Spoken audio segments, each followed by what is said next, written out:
Annyeonghaseyo, welcome back to my YouTube channel. Hai, assalamualaikum warahmatullahi wabarakatuh. Kembali lagi bersama saya Rini Suryani dengan NIM 2305112359. Saya berasal dari kelas 2023. Di video kali ini saya akan membahas tentang teori struktural genetik.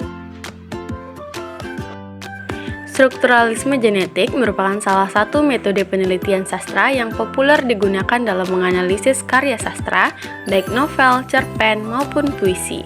Teori ini merupakan salah satu cabang sosiologi sastra yang memadukan antara struktur, teks, konteks sosial, dan pandangan dunia pengarang.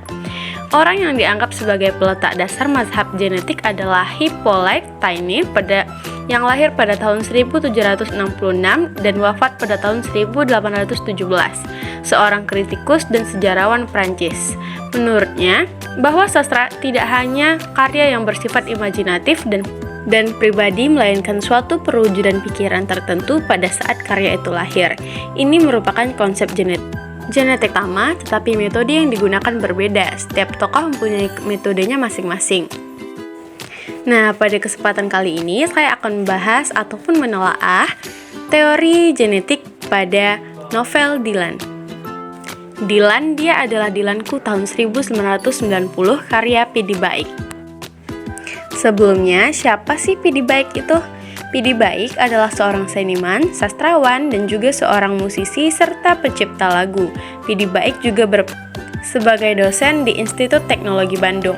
Seniman kelahiran Bandung 8 Agustus 1970 ini akrab dipanggil dengan sebutan ayah oleh orang-orang yang mengidolakannya. P.D. Baik adalah seorang seniman yang punya banyak kelebihan. Selain sebagai seorang musisi dan pencipta lagu, ia juga seorang penulis, ilustrator, pengajar, dan komikus. Sudah banyak karya yang ia ciptakan. P.D. Baik semakin dikenal para pencinta karya sastra, khususnya bergenre humor, melalui karyanya berjudul Dylan. Dia adalah Dylanku tahun 1990 yang terbit pada tahun 2014. Unsur intrinsik pada novel Dylan, yang pertama yaitu nilai moral. Nilai moral yang terkandung dalam novel ini adalah tentang tanggung jawab terhadap apa yang telah kita lakukan. Yang kedua yaitu nilai sosial. Nilai sosial yang bisa kita ambil dalam novel ini adalah rasa kesetiakawanan antara teman, yaitu antara sesama geng motor. Meski banyak masalah, ia tidak lari meninggalkan temannya. Yang ketiga ada nilai agama. Nilai agama yang terkandung dalam novel ini adalah meski Dylan sebagai geng motor, namun ia tidak pernah melewatkan tugasnya sebagai muslim dan memaafkan adalah yang selalu dilakukan Dylan. Yang terakhir ada nilai budaya. Nilai budaya yang terkandung dalam novel Dylan 1990 ini mengangkat budaya adat Bandung dengan ramah tamah dan sopan santun dalam kehidupan sehari-hari. Selanjutnya kita masuk ke unsur intrinsik. Unsur intrinsik dalam novel Dylan tahun 1990. Yang pertama yaitu tema.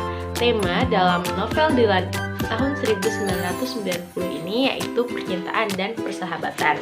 Yang kedua yaitu tokoh dan penokohan. Tokoh yang pertama ada Dylan dengan wataknya yang humoris, baik hati, dan setia. Yang kedua ada Milea dengan watak cantik, pintar, baik hati, dan juga penyayang. Yang selanjutnya atau yang ketiga yaitu ada Benny, perhatian dan baik. Ada Lucy, baik hati.